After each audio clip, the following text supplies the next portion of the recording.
Մանկուց հիշում եմ տատիկիս ու նրա հարևանուհիների խոսակցությունները։ Ինչ որ մեկի մասին խոսելիս ասում էին՝ «դե գեղեցիկ կին է» կամ «դե ամուսինը խանդոտ է», կամ ասում էին «դե կինը լեզվանի է, ամուսինն էլ խիծ տղամարդ»։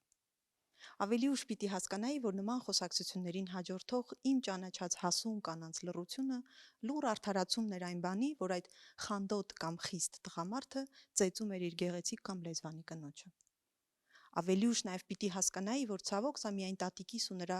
հարևանուհիների մասնավոր ընկալումը չէր, եւ որ հասարակության մի ստվար զանգվածի համար սա լռությամբ աշխատող սոցիալական նորմ է։ Հայաստանում ընտանեկան բռնություն գոյություն ունի։ 2019 թվականի ոստիկանության տվյալների համաձայն քննվել է նման 480 գործ, որի 68% դեպքերում ամուսինն է բռնության ենթարկել կնոջը։ 2020 թվականի տվյալների համաձայն ոստիկանությունը քննել է 540 նման գործ, որի կրկին 68% դեպքերում ամուսինն է բռնության ենթարկել իր կնոջը։ 2021 թվականի առաջին 11 ամիսների ընթացքում ոստիկանությունը քննել է նման 364 գործ, որից 67% դեպքերում կրկին ամուսինն է բռնության ենթարկել կնոջը։ Եվ այս թվերի հետ աշխարհում մենք միայնակ չենք։ Առողջապահության համաշխարհային կազմակերպության տվյալների համաձայն աշխարհում յուրաքանչյուր երրորդ կին կամ աղջիկ կյանքում առնվազն մեկ անգամ ենթարկվում է ֆիզիկական կամ սեռական բռնության։ Զուգընկերոջ կողմից սեռական բռնությունը կանանց նկատմամբ բռնության ամենատարածված տեսակն է։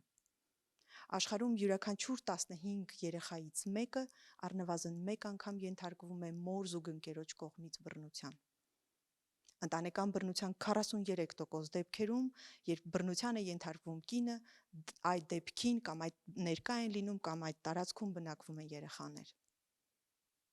Առողջապահության համաշխարհային կազմակերպության կողմից 2007 թվականին հրապարակված բռնության շղթան խորագրով ուսումնասիրությունը պնդում է, որ բացի այն, որ այս երեխաները ականատես լինելով բռնությանն անգամ արդեն իսկ զոհ են, նրանք մեծանալով ցավոք ավելի մեծ ռիսկ են ունենում բռնարար դառնալու։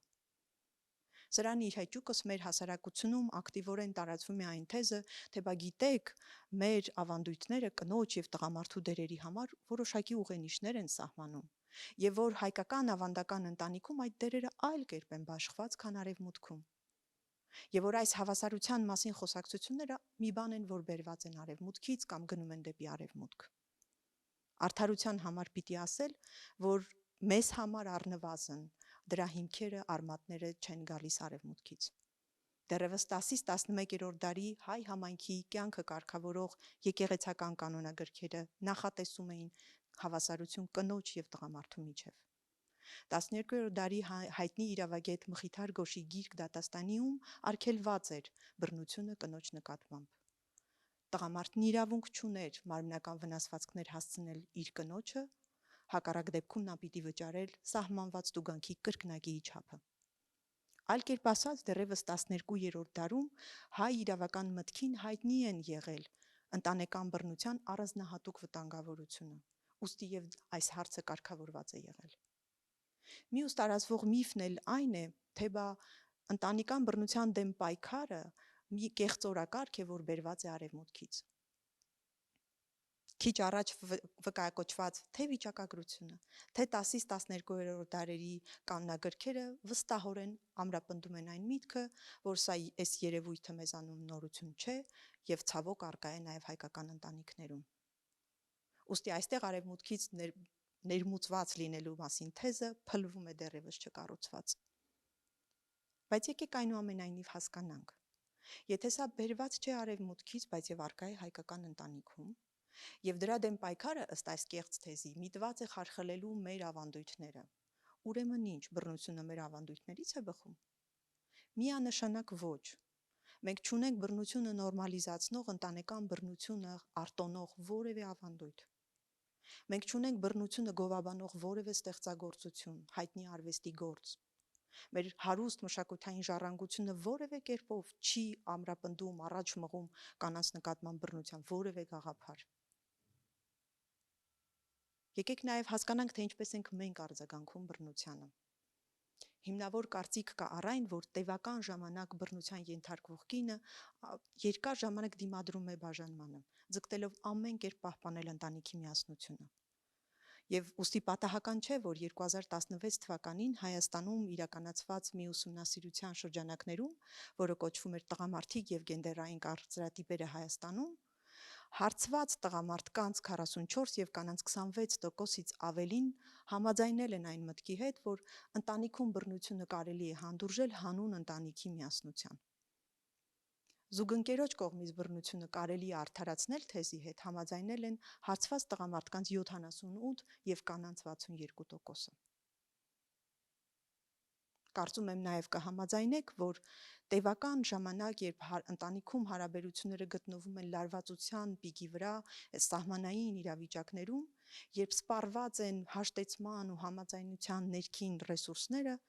կողմնակի միջամտությունը կարող է լինել էֆեկտիվ, երբ դա իրականացվում է ոչ ֆորմալ դերակատարների կողմից, ինչպիսիք մեր ընկերներն են, հարևաններն են, բարեկամներն են։ Ուստի պատահական չէ, որ նման իրավիճակներում մենք ինքներս էլ դիմում ենք այդ ոչ ֆորմալ դերակատարներին, մեր ծնողներին, հարևաններին, ընկերներին, քավորին, քավոր կնոջը։ Եվ շատ լավ է, որ այս մարդիկ կան մեր կյանքում։ Բայց արդյոք այս մարդիկ կարող են, պատրաստ են եւ ի վերջո այդ մարդիկ արդյոք ուզում են ստանձնել այս դերը։ 1993 թվականից Հայաստանի Հանրապետությունը միացել է կանանց նկատմամբ խտրականության բոլոր ձևերի վերացման մասին ՄԱԿ-ի կոնվենցիային։ Մենք նաև ստորագրել ենք կանանց նկատմամբ բռնության եւ ընտանիքում բռնության դեմ կանխարգելման ու դրա դեմ պայքարի մասին Եվրոպայի խորհրդի կոնվենցիան։ Արդեն 4 տարի է, ինչ մեզանում գործում է ընտանիքում բռնության հարցերը կանոնակարգող օրենքը։ Եվ որոշ քննադատության հետ համաձայն լինելով հանդերձ, պիտի ասեմ, որ այն տրամադրում է բավարար արդյունավետ գործիքներ ոստիկանությանը եւ մյուս իրավապահ մարմիններին նման դեպքերին արդյունավետ արձագանքելու համար։ Ոմանք հակաճառեն, կասեն, որ այդ արձագանքը բավարար արդյունավետ չէ, մասամբ կհամաձայնեմ նրանց հետ ու կասեմ, որ որպես կառավարություն մենք շարունակում ենք այս ուղղությամբ միջոցներ, քայլեր ձեռնարկել։ Բայց արդյոք անգամ լավագույն օրենսդրությունը բավարար է։ Արդյոք մեր երկրում առկա է լավագույն բարենպաստ միջավայրը այս օրենսդրության կիրառման համար։ Արդյոք մենք ինքներս բավարար չափով զգայուն ենք մեր կողքին, մեր աչքի առաջ, մեր հարևան պատից այն կողմ տեղի ունեցող բռնությանը։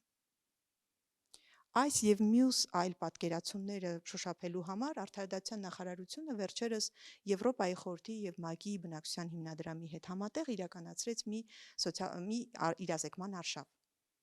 Իրազեկման արշավից կուզենամ հատկապես ձեզ հետ կիսվել սոցիալական էքսպերիմենտի արդյունքներով։ Երկու սոցիալական էքսպերիմենտ իրականացրեցինք, առաջինի դեպքում Երևանյան մի սրճարանում ստեղծվեց իրավիճակ, որում ուզում էինք հասկանալ ինչպես են մարդիկ արձագանքում անմիջապես իրենց աչքի առջև տեղի ունեցող բռնությանը։ Ու թեև սրճարանի այցելուները առերևույթ արտաքուստ անտարբեր չէին բռնության կամ վեճին, բայց եւ այնպես տևական ժամանակ ինտենսիվ վիճող եւ կնոջը քաշքշող զույգին 2 ժամվա ընթացքում մոտեցավ ընդամենը 1 տղամարդ։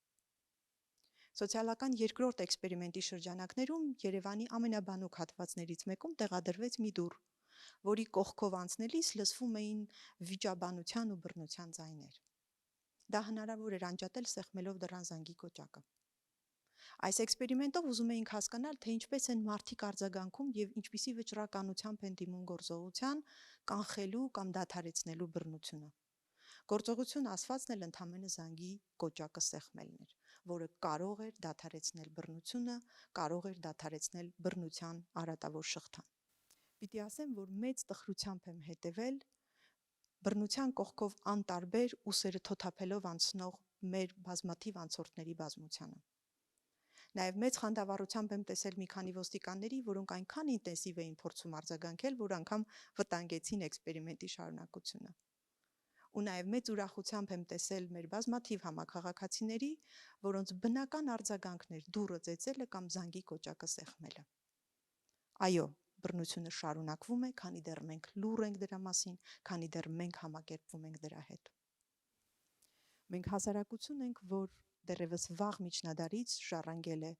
առաջադեմ եւ արդար իրավական միտք, որը բնական հավասարությունն է սահմանել կնոջ ու տղամարդու համար։